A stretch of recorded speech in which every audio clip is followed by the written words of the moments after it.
ಎಲ್ಲರಿಗೂ ನಮಸ್ಕಾರ. ಕರ್ನಾಟಕ ರಾಜ್ಯ ಅರ್ಹತಾ ಪರೀಕ್ಷೆ ಕೆಸೆಟ್ 2023 KA ಕರ್ನಾಟಕ ಪರೀಕ್ಷಾ ಪ್ರಾಧಿಕಾರದಿಂದ ಹೊಸ ಒಂದು ಅಪ್ಡೇಟ್ ಬಂದಿದೆ.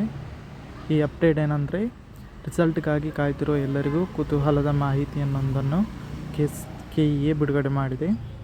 KAಯಿಂದ ಕಾಲ್ ಮಾಡಿ ಕೇಳಿದಾಗ KA ಯಾವಾಗ ರಿಸಲ್ಟ್ ಬಿಡುತ್ತೆ ಅನ್ನೋ ಮಾಹಿತಿಯನ್ನು ಕೇಳಿದಾಗ 18 ತಾರೀಕಿಗೆ ಬಿಡ್ತೇವೆ ಅನ್ನೋ ಒಂದು ಮಾಹಿತಿಯನ್ನು ಕೊಟ್ಟಿದ್ದಾರೆ. 18 ತಾರೀಕು ಅಲ್ಲದಿದ್ದರೆ ನೆಕ್ಸ್ಟ್ ವೀಕಲ್ಲಿ ಪಕ್ಕಾ ರಿಸಲ್ಟ್ ಬಿಡ್ತೇವೆ ಅನ್ನೋ ಮಾಹಿತಿಯನ್ನು KA ಅವರು ಹೇಳಿದ್ದಾರೆ. ಇದು KAಯಿಂದ ಬಂದಂತಹ ಒಂದು ಅಪ್ಡೇಟ್. KA ಅವರು ನೆಕ್ಸ್ಟ್ ವೀಕ್ 18ಕ್ಕೆ ಒಂದು ಡೇಟ್ ಕೊಟ್ಟಿದ್ದಾರೆ, ಟೆಂಟೇಟಿವ್ ಡೇಟ್ ಕೊಟ್ಟಿದ್ದಾರೆ, ಅದು 18 ತಾರೀಕಿಗೆ.